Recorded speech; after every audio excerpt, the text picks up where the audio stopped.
Good morning. Shalom to everyone. Welcome to Beth Tzedec. It's nice to have you here. I'm Shaul Osachi. I'm the senior rabbi.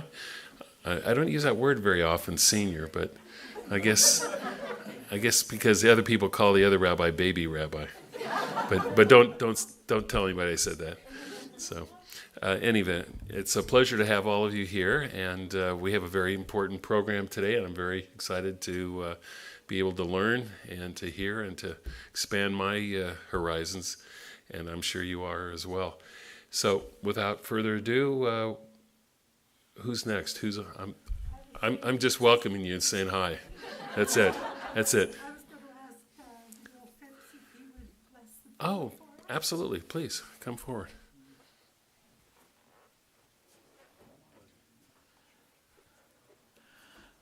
Well, I want to thank Beth Tzedec for hosting this event and also welcome all of you into this beautiful space for this very important time together.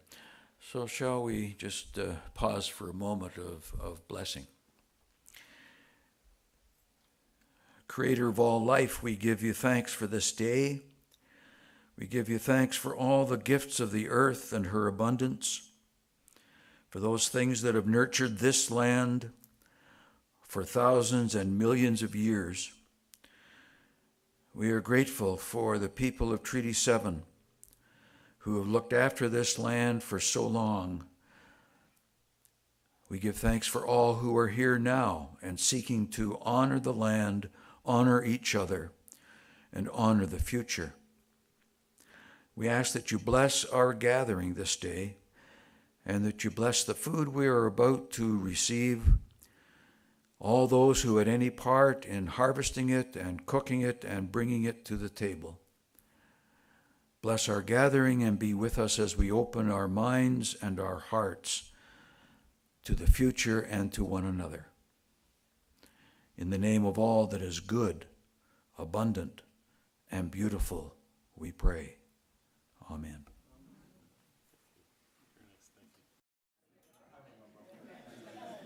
Well, good afternoon, everyone. My name is Mark Tremblay. I'm the minister of Knox Presbyterian Church on 37th Street. I'm also a member of the Calgary Interfaith Council. And it's through the efforts of the Calgary Interfaith Council that this event is happening today. I'm very happy that so many have been able to come out for this afternoon. I think it's going to be a very interesting workshop. I want to thank the rabbi and congregation of Beth Tzedec for offering to host us and feed us this afternoon. It's a wonderful space, so thank you.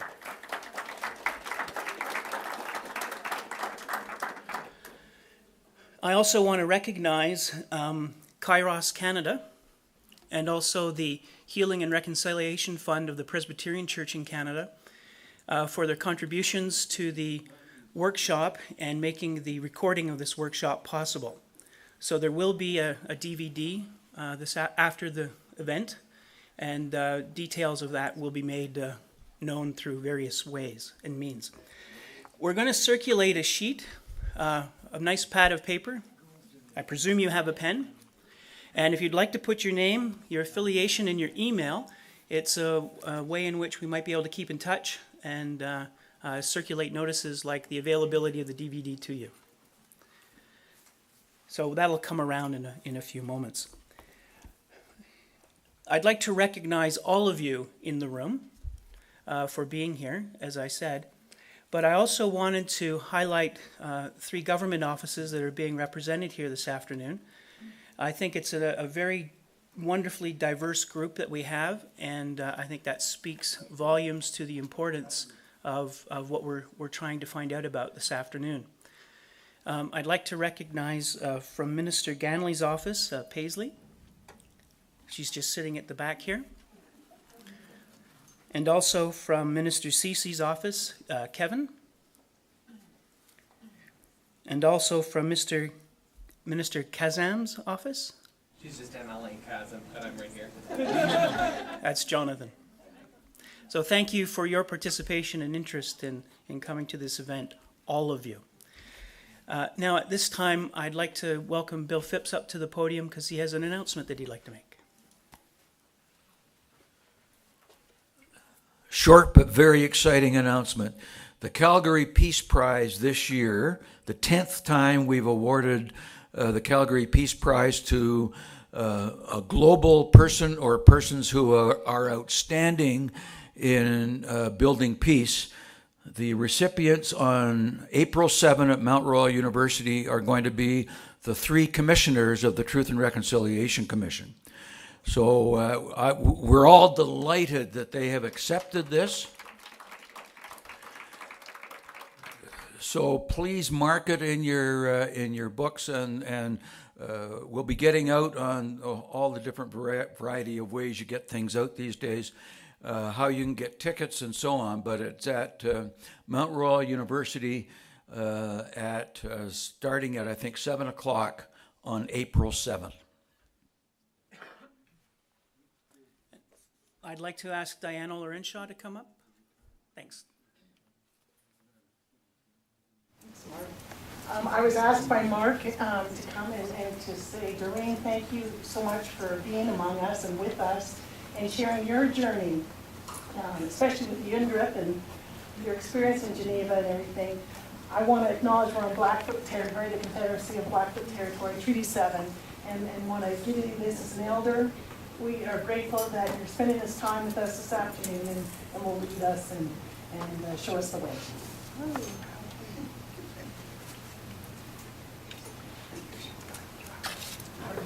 I'm learning.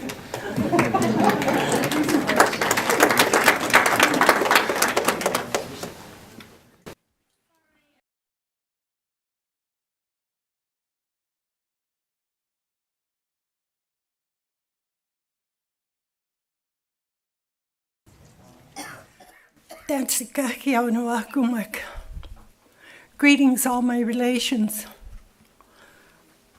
Saddle Lake, Virginia. I am from the Saddle Lake Reservation. Bald Eagle woman who leads, Nsekasun. That's my sacred name. And I'm very honored to be here today. And I especially want to give gratitude for this forum, like coming to fruition. It's been a long time. It's been a dream of mine. I want to give great gratitude to the Rabbi Osachi. Thank you so much for the welcome. Thank you for the food. You always know how to reach the soul of a Cree. That's feed them, and they'll always keep coming back. So I appreciate that. I've been asked to speak on the United Nations Declaration on Indigenous Peoples.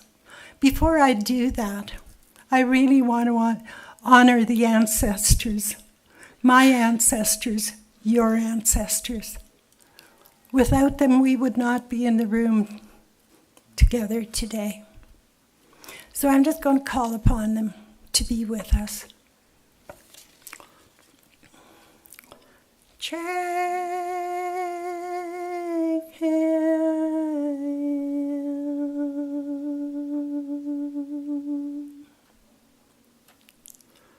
Check him.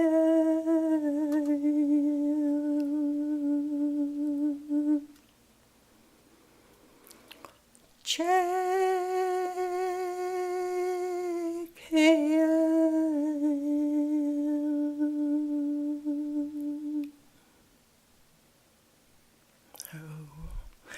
Check him.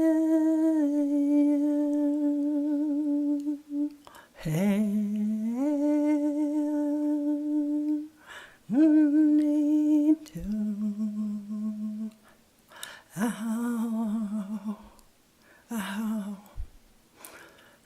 Sina peo kesimantu ka kiono akumak nanaskum nawa umakami giskak minan maskoatsuan minai misuan kohtawinan kitmagnaunan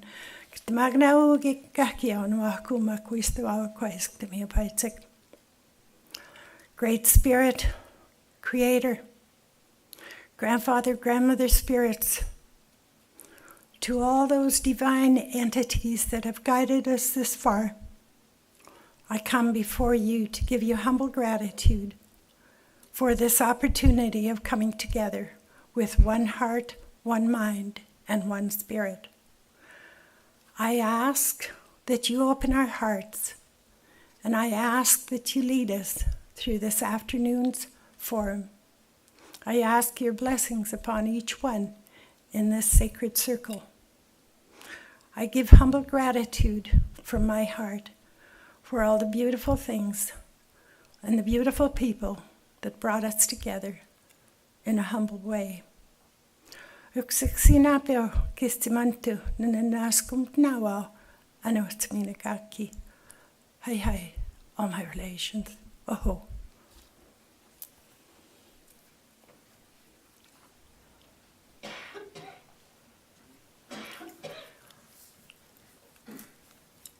So when I was asked to put this forum or to do the presentation today,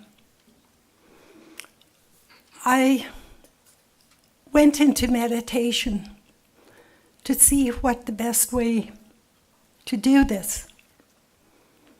And when you're in deep prayer and meditation, I always get my best guidance from that. For me, I have a very personal story with the subject at hand. Because there was a time in my life where I got so discouraged. Everything was so dark. Nobody would listen. It seemingly like I was dealing with a bunch of pink flamingos with their heads buried in the sand.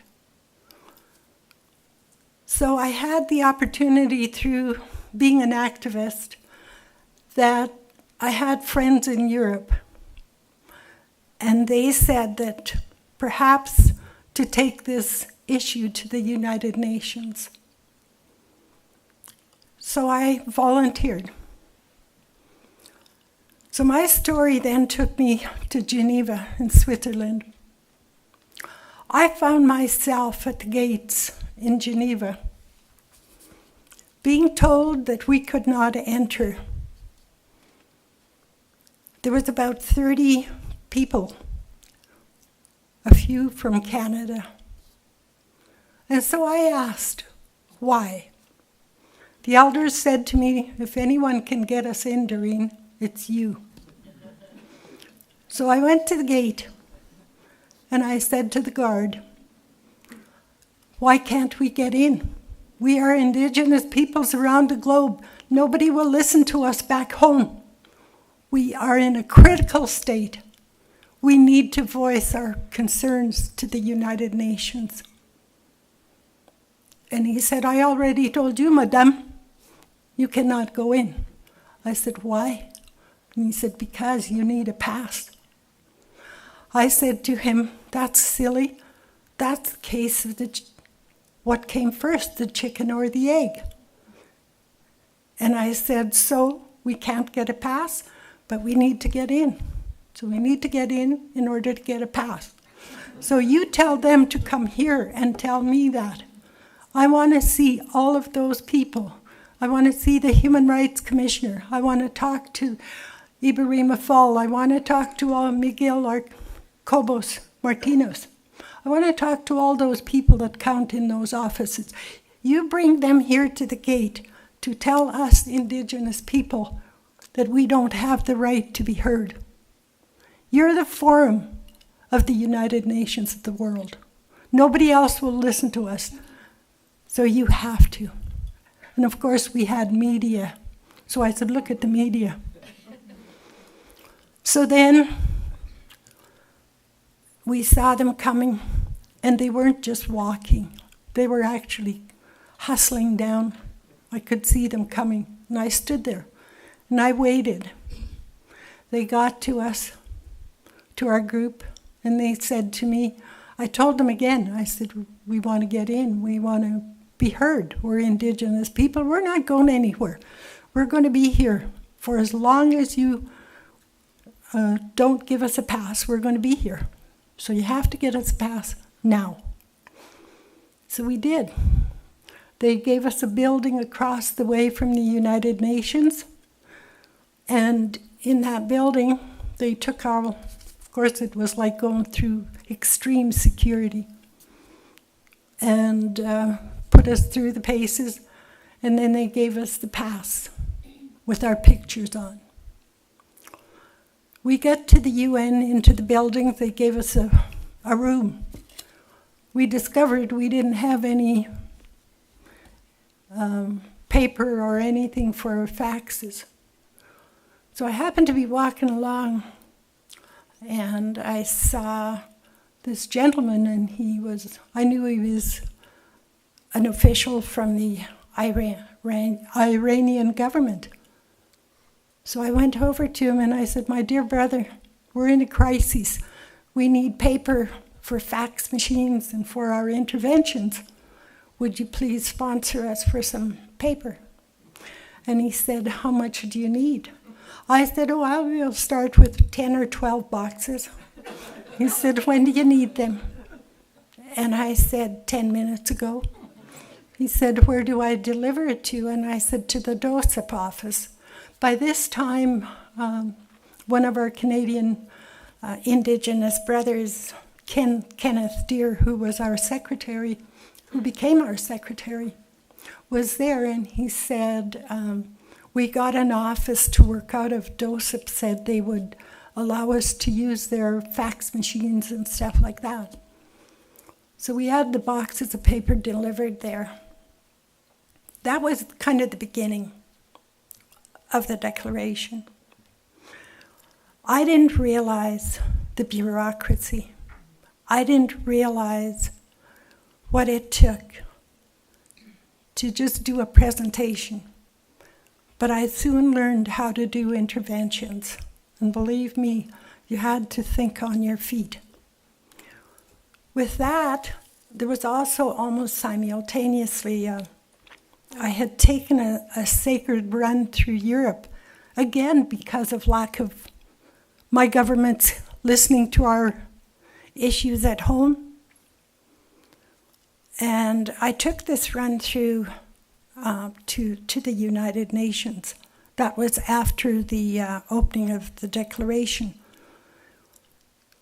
With that, we gathered a lot of support because I went up and spoke to every mayor in those cities in Switzerland, met with them and told them what was happening back home.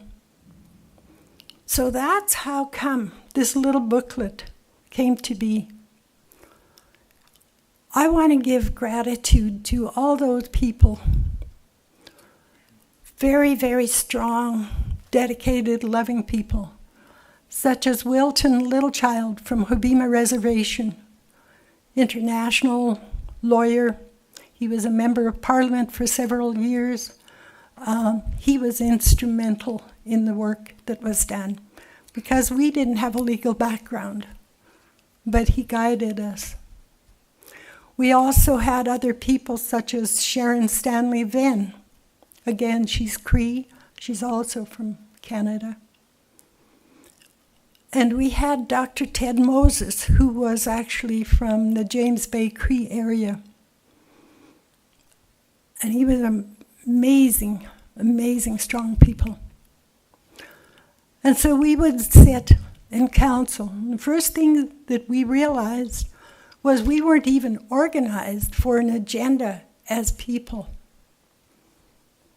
And so went to the council, World Council of Churches, and Bob, the minister of the church, allowed us to use his building every year, where we would go ahead of time and we would do the preliminary work.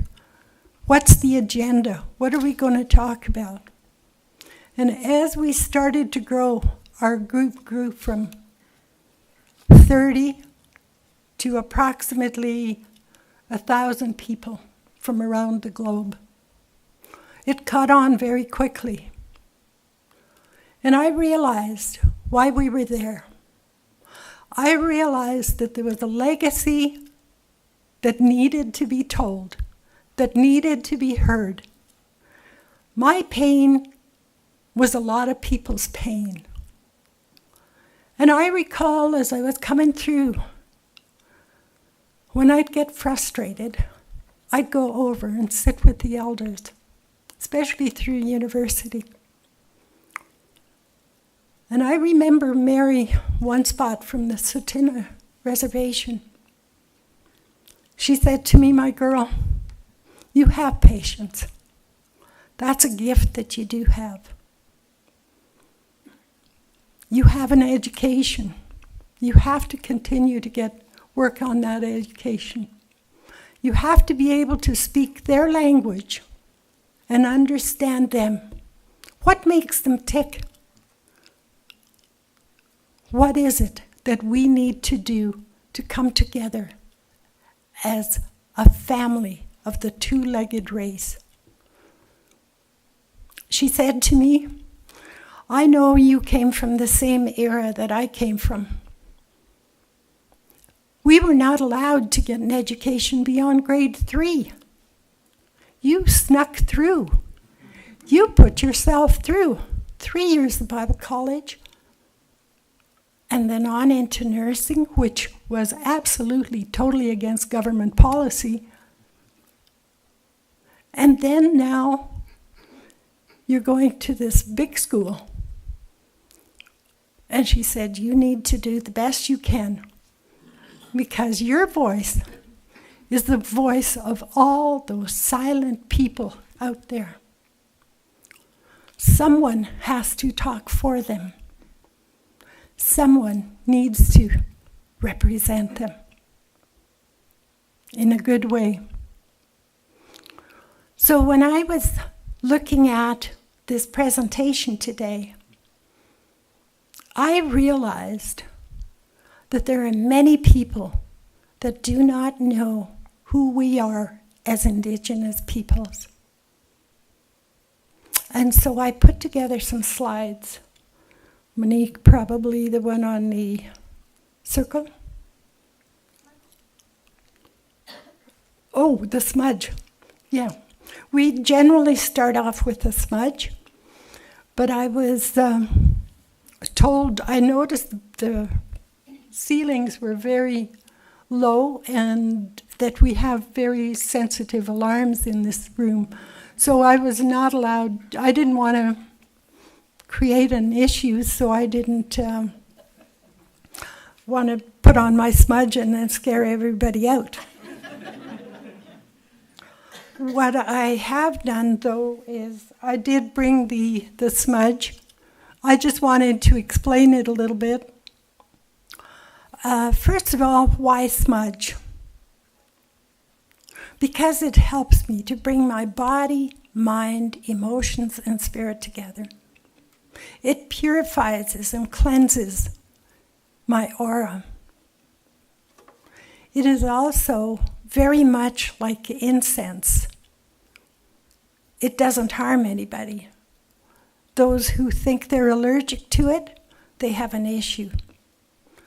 There's no such thing as having an adverse effect towards sacred medicine.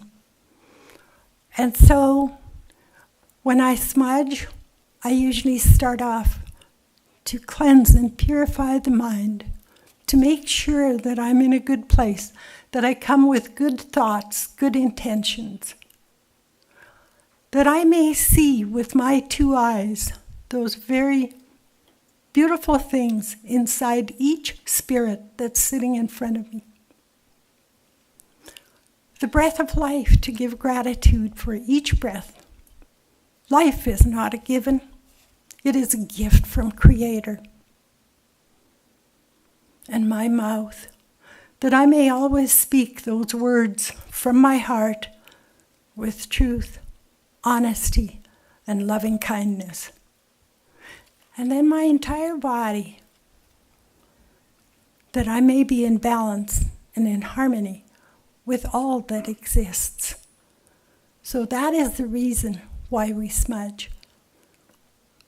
I value walking into sacred space like this because I know the people that are in this space also have the similar philosophies, values that we have as Indigenous peoples. So that's kind of the smudge. And we were going to take time just to try to go around and see who was who. Would you like to just briefly introduce yourself? My name is Annette. Can't hear you. Where are you from? Hi, my name is Annette, and I'm from Calgary, and I have the fortune of coming here and just continuing my learning and be in the presence of other people who've experienced things before. Thank you. My name is Sister Jared Curran, and I come from the FCJ Christian Life Center. My name is Elena Friedman, and I'm with the Religious Society of Friends, Calgary monthly meeting. My name is Jerry H., and I am from St. Lawrence Anglican Church. Anna Greenwood-Lee from the Anglican Diocese of Calgary and the Wisdom Center. Norma Farquharson, Church of St. Lawrence. Jacqueline Wesleski, honored to be in everyone's company here. Margot Millard. And Ken Thompson. And Darlene Thompson, Robert McClure United Church. Tennessee, Andrea Kennedy. My sacred name is Poma Kamaya Kubikyu. I'm originally from Northern Ontario. I'm a nursing professor at Mount Royal, and I love grandmother. I'm Sherry Kellogg with the City of Calgary Nathan Pine Center. I am originally from the Big Stone Nation in Northern Alberta, Treaty 8, and yeah, I guess that's it. I'm Jacqueline Shaw. I'm with St. Mary's University. Daniel Love from St. Polytechnic Interfaith Center. My name is Robin. I'm from Canmore, from the Treaty of Seven Nations, and I'm quite involved with underprivileged and vulnerable populations. Anna Kwong with the Calgary Aboriginal Urban Affairs Committee. Ross McDougall, and I'm also with the Aboriginal Urban Affairs Committee. Tracy Robertson, St. Thomas United. Susan Hull, I'm a supervisor with Youth Probation City of Calgary, and I'm also on the Indigenous Justice domain. I'm Tracy Braun. I'm with the Calgary Chamber of Voluntary Organizations. Bill Phipps, United Church. Carolyn Polk. Hello, my name is Sarah Arthurs, and I'm with News Group YYC, which is a news co-op doing generative journalism. I'm Alice Martin. I'm Diane Alleringshaw. I'm with Preston Church in Canada and serve the Synod of Alberta in the Northwest. Dave Bridge with the Church of the Cross. I'm Brandon Wardenberg, and I'm with the Mustard Seed. And I'm Alma Furby, also with the Mustard Seed. John Rook with the Mustard Seed. Bill Nixon with the Mustard Seed. Samantha Sykes-Smith with the Mustard. Michelle Stott, not with the mustard. I'm at St. Mary's University as the First Nations maintaining liaison. I'm Jean DeVay. I'm from St. Tommy Aboriginal Student Advisor. It's Mary Hemmelsbeck. My traditional name is Anjay Michelle Koziswero. My home community is LA Cremation, and then the Aboriginal liaison for ACAT, Gilbert and College Robinson.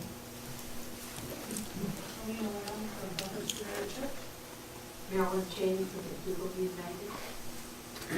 Glenn Mooney from the United Church. Myrtle Markle Presbyterian Church. I'm Emma Paddy from Red Deer Lake United Church. Katie Motlove United.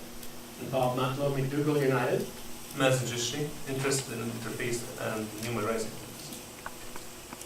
Linda Yap, working for Linda Yap.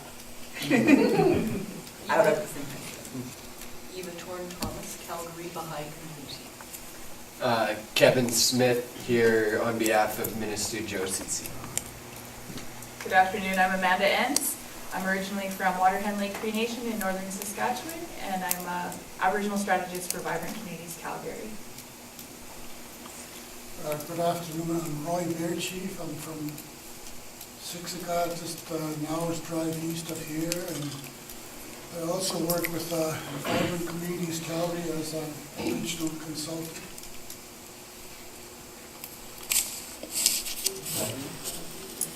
Well, us too are from the Anglican Church. I'm Greg Butler. I'm Jonathan Petit. I'm here on behalf of the local MLA, Adam Chasm, for Calgary Glenmore. I'm Julian Hendrickson. I'm from the Anglican Diocese of Calgary. I am the deacon at Satina St. Barnabas Anglican Church, and I'm also a representative from the Alberta Association for Multicultural Education. I'm Heather Weber. I work with SIM Canada. Rochelle Rabinovitz, Beth Tzedec Synagogue. Assalamu alaikum, peace be on all. I'm Syed Hadi Hassan, Imam of the Hussaini Association of Calgary, the main Shia center in Calgary. Asmat from Hussaini Association from Calgary. I'm Judy Fernandez with the Calgary Aboriginal Urban Affairs Committee. My name is Curtis Olson. I'm with the City of Calgary. My name is Kate Liston. I'm here on behalf of Mr. Kathleen family. Hello, I'm Diana Cressy, the CEO of the Calgary Homeless Foundation. Joel Osanchi, Rabbi of Beth Tzedec, and my sacred name is Shaul Ben Yisrael Yosef. And Mark Trump. And Monique Fry, originally from the Cham First Nation, which is part of the Stalo Tribal Councils in British Columbia. And I am the Indigenous liaison with Calgary Learns, and worked with Doreen and some of the other community members formerly of the Calgary Urban Aboriginal Initiative. So, yes, welcome. I'm her Scapio, computer Scapio today. Was that everybody? What about the cameraman? Dwayne Wells, and I'm known as the cameraman. Thank you, Wayne. Thank you, everyone. So when I thought about the presentation, I reflected back on all of my experiences going into various agencies, especially government buildings, institution, churches included. I always felt that I understood the people I was working with, meeting with, but I always felt a lack of understanding of them acknowledging our culture, our traditions, our way of life. So I teach a 2-day class. It's called Traditional Native Teachings, TNT 101, I call it. And it takes 2 days to get through, and I'm still pressured for time. But I did a compilation of teachings right from one end of Canada to the other end, talking to the elders, and came across the similarities. What is it that brings us together as First Nations people? It is our philosophy, our way of life. We believe in the sacred circle of life. We believe there are natural laws, and we must abide by those natural laws. We believe in the holistic approach, the spiritual, mental, physical, and emotional well-being of the individual.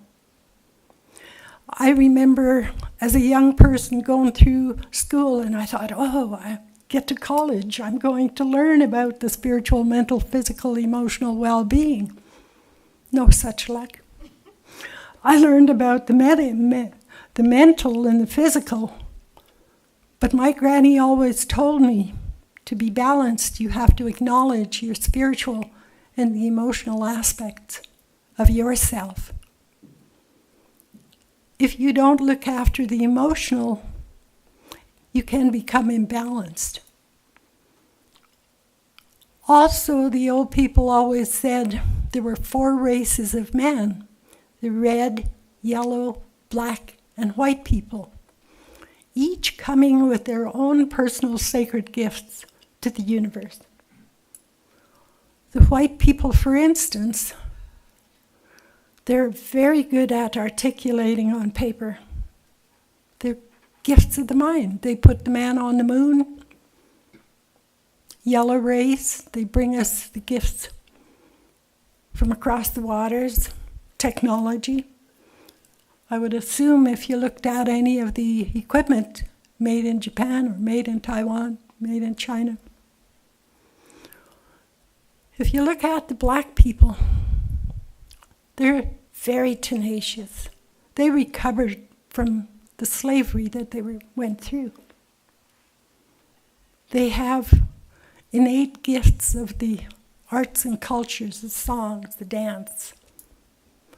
The red race, our Indigenous peoples, they bring us gifts and knowledge of their sacred connection to the universe. They know every plant. My old granny had a name for everything. She knew what plant was used for what in terms of medicine. And so the people, our people, we don't have an organized religion. We have a way of life which is synonymous with the church, because the church believes in God. They believe there's a greater creator that created this magnificent universe that we live upon.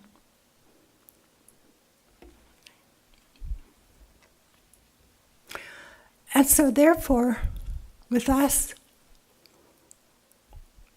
the teachings are very personal.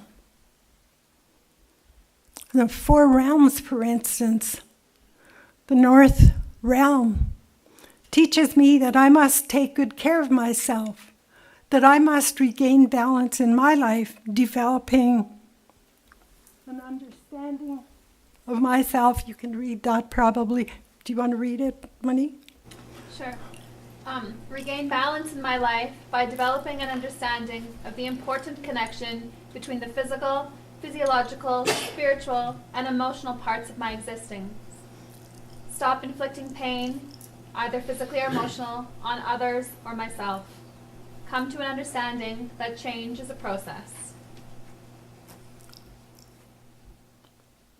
Yeah, east. Into the east, the realm of knowledge and enlightenment. Reawaken to all of creation and all of the beauty that exists in the world around me. Make a commitment to release myself from a narrow view of life and begin to grow, learn, and gain knowledge. Remember that I have a sacred right to live my life as I wish, and the need to bring harmony and balance to my existence by respecting the life rights of others. Work on understanding the changes I must make in order to achieve personal harmony, balance, and freedom. To the south direction, the spiritual realm. Come to an understanding of my special relation of Mother Earth. Release my pain to Mother Earth. Come to an understanding of my special relation to Father Sky. Seek a greater understanding of my special relation to Father Sky. Reconnect with and nurture my own spirit. The west realm of introspective thought. Speak honestly with myself. Look at my problems and my accomplishments with a willingness to commit myself to positive growth and change. Examine the ways in which I have tried to manipulate, control, or manage the lives of others, and make a commitment to this behavior. Acknowledge that change in my life must begin with me. Hi. Thanks. Next one. We also believe in our very sacred connection with Mother Earth. Mother Earth is a living being. She has her own bones, which are the rocks in the mountains. She has her own energy lines and magnetic fields. she also has her own bloodline, the lakes, the rivers, and the streams. And so Mother Earth is our church. We want silence or pray. We can connect with her energy. She sustains us. She provides all we need, all our needs. Father Sky, I was surprised working with my Indigenous brothers and sisters from around the world. It didn't matter what country was colonized. We all had that same sacred connection.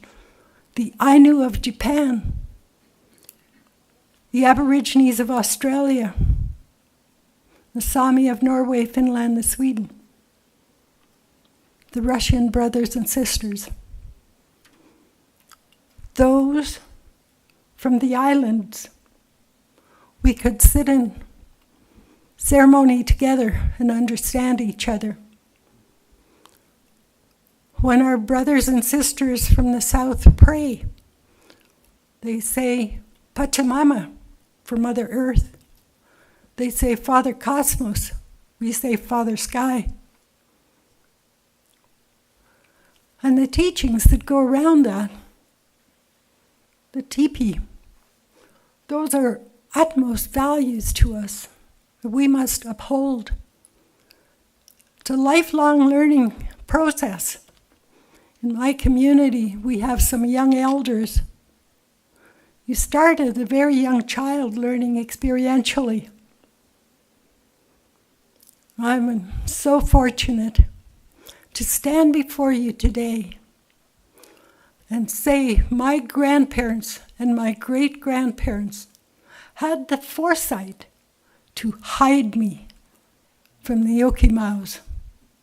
I never went to residential school, but I know what it was like to sit in a haystack for many hours, sharing my little space with the mice.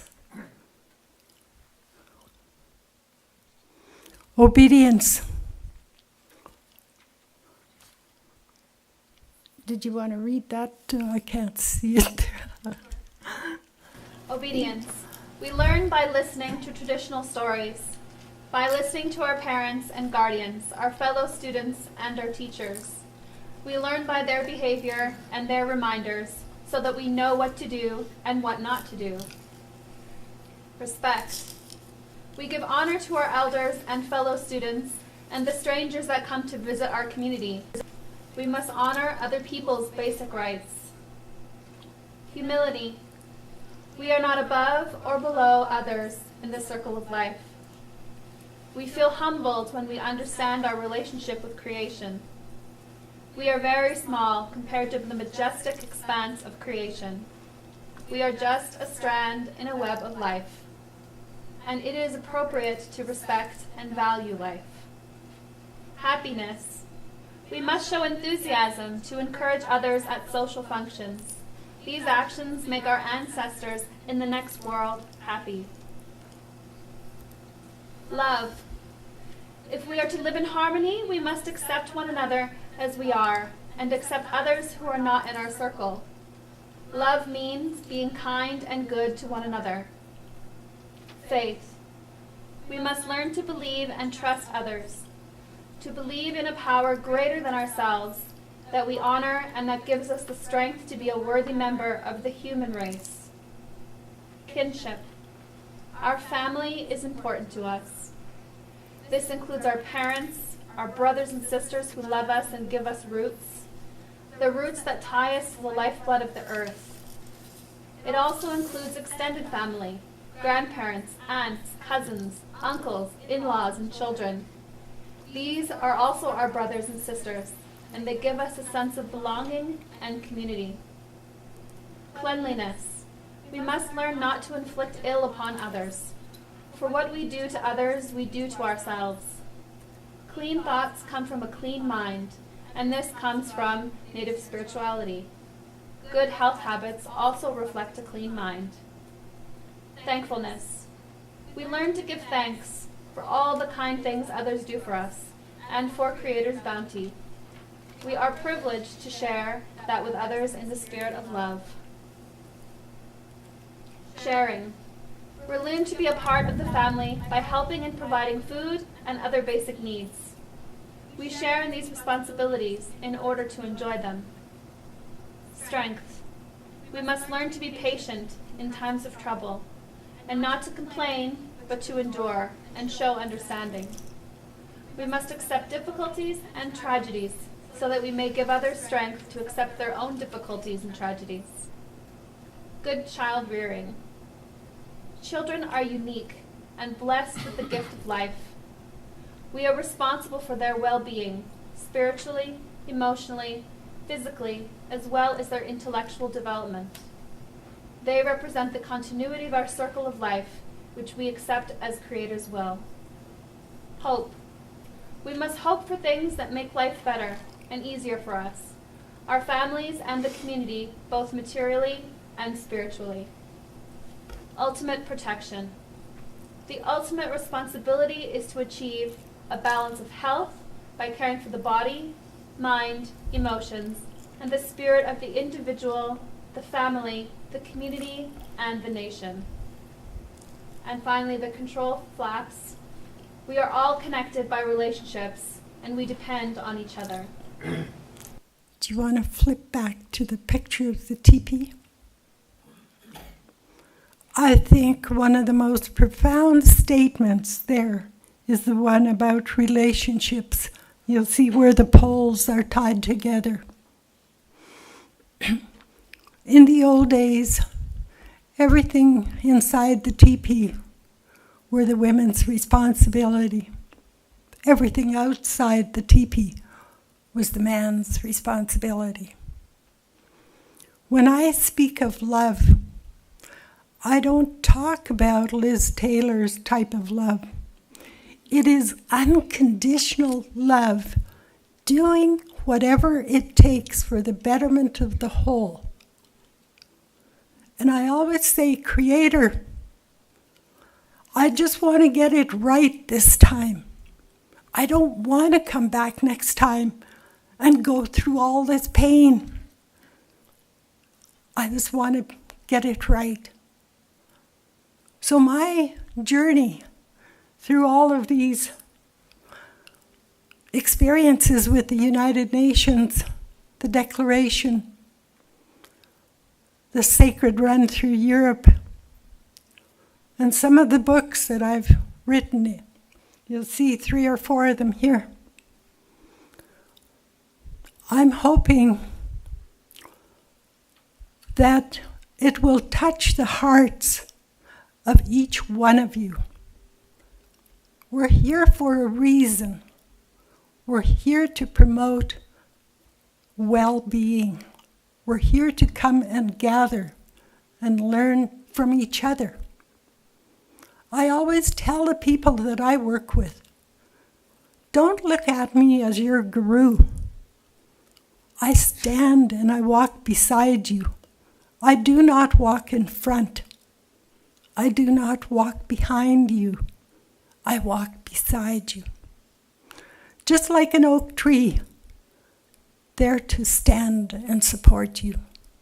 So I will tell you today, as long as I'm standing on my little 2 Cree legs, I will be there to support you if you decide to take the big step and assist in this much needed journey together.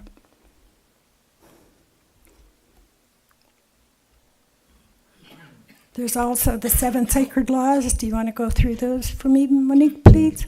Sure. So the eagle symbolizes love. Always act in love. Love the Creator, love the earth, love yourself, your family, and your fellow human beings. The buffalo symbolizes respect. Respect all life on Mother Earth. Respect elders and people of all races. The bear symbolizes courage. Listen to your heart. It takes courage to do what is right. Sabe, or Bigfoot, symbolizes honesty. Never lie or gossip. Be honest with yourself and others. Speak from your heart. Be true to your word. The beaver symbolizes wisdom. Everyone has a special gift. Show wisdom by using your gift.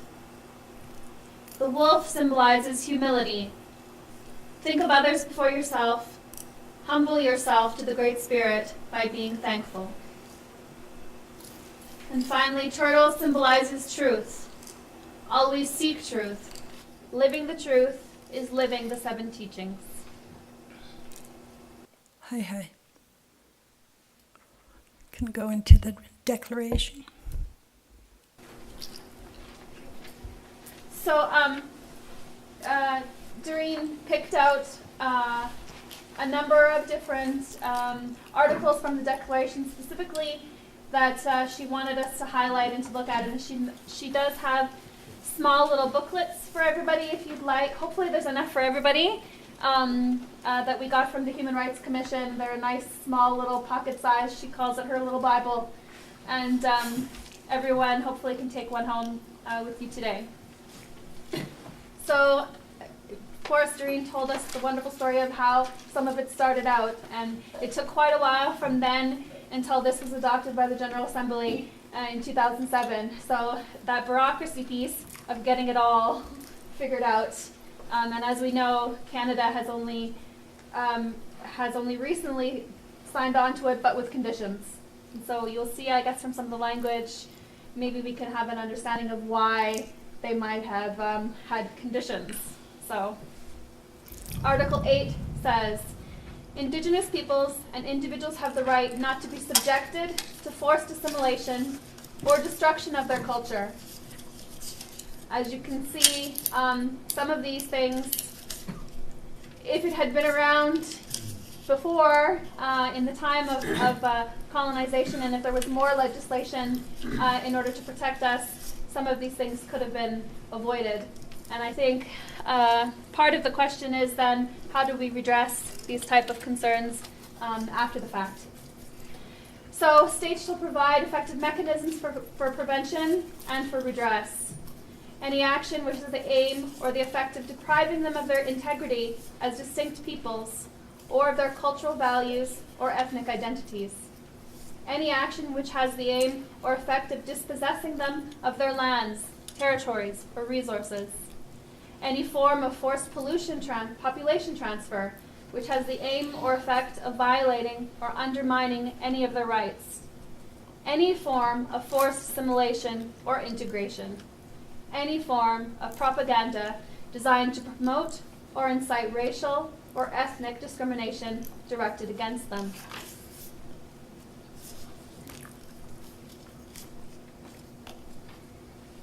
Article 12. Indigenous peoples have the right to manifest, practice, develop, and teach their spiritual and religious traditions, customs, and ceremonies.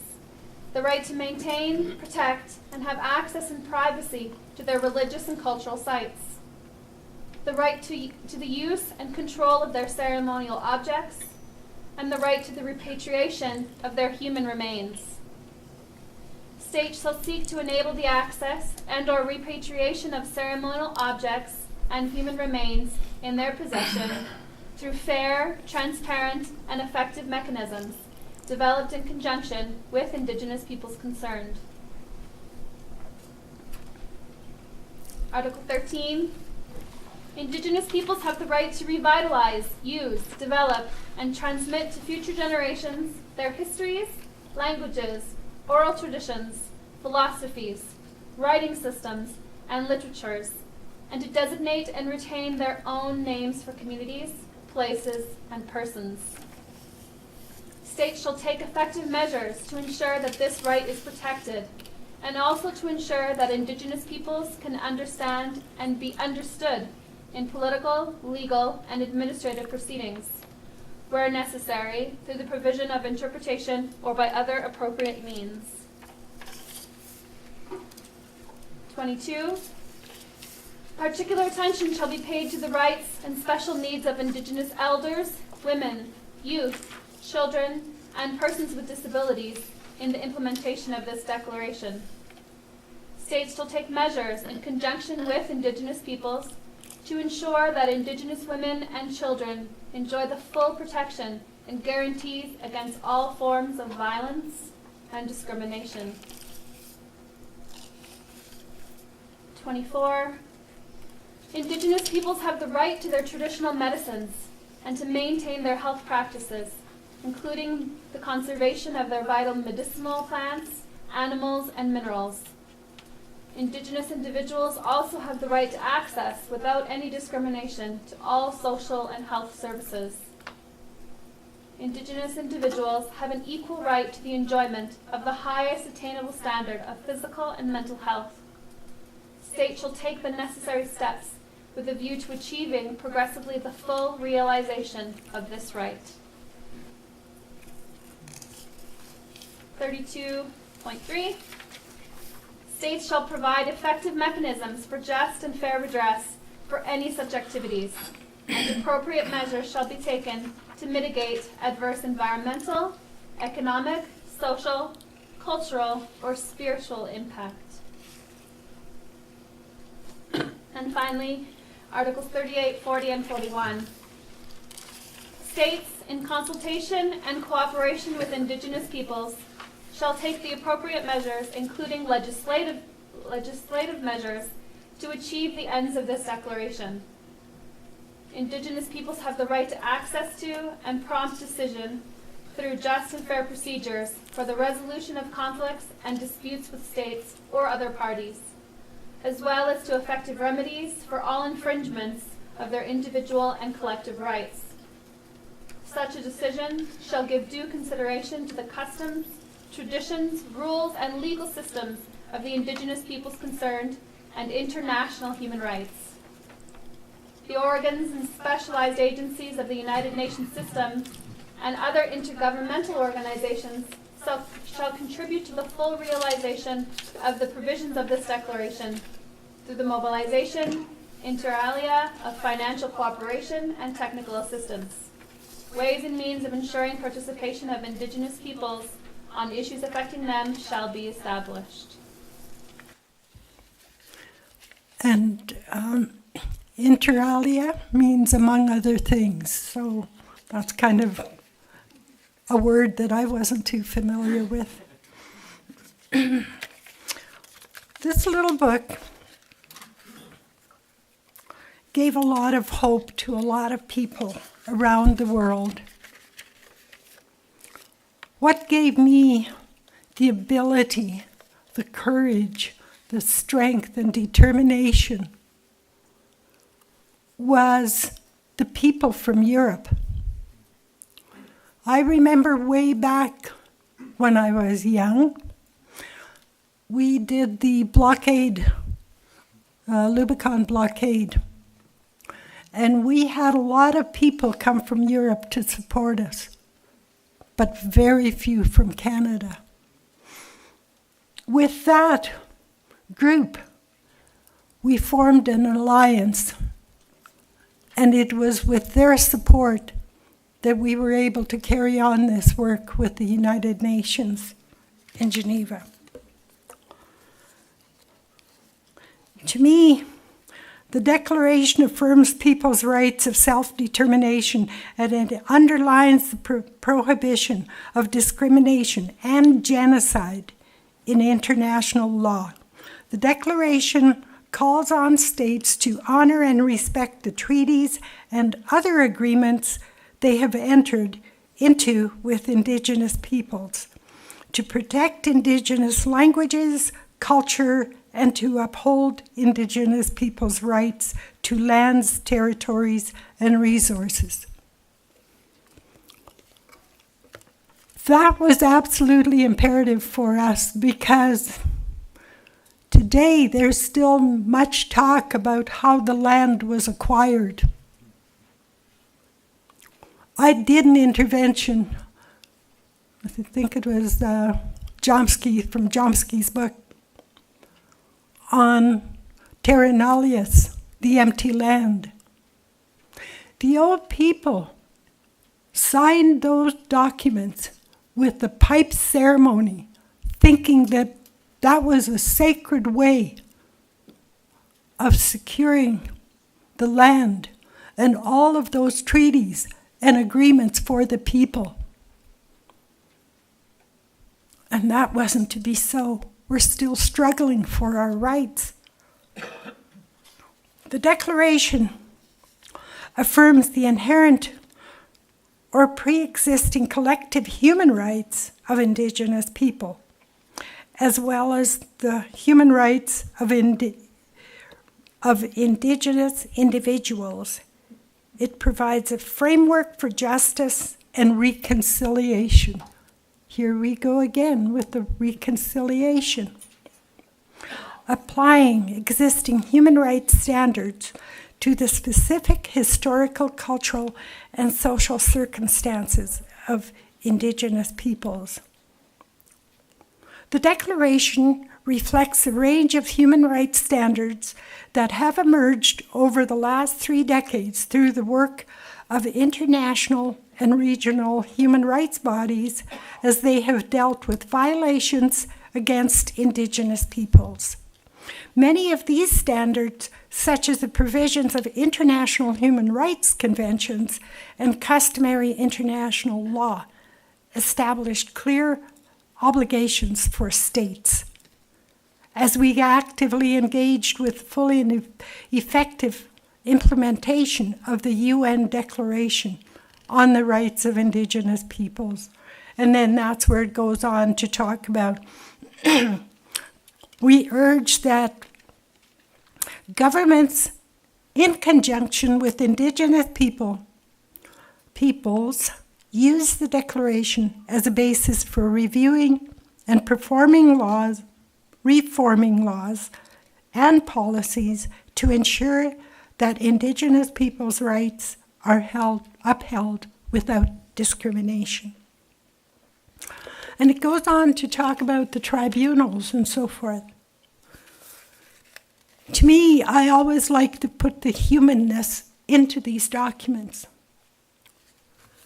You can take this book and you can read it, phrase by phrase. But the important thing is to put the people. My work has been about the people. And I live in a country which I know we cannot go on like this as we have. It is time to really work together, to collaborate.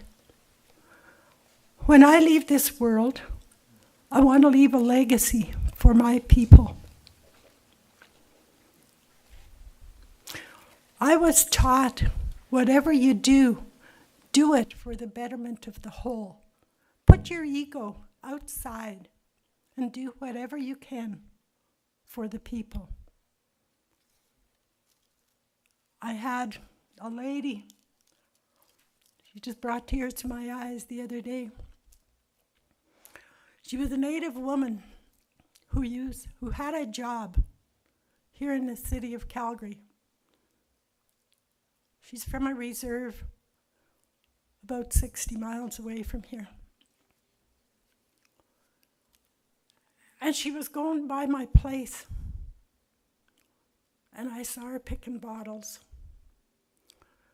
So I ran out and I told her, I have some bags for you.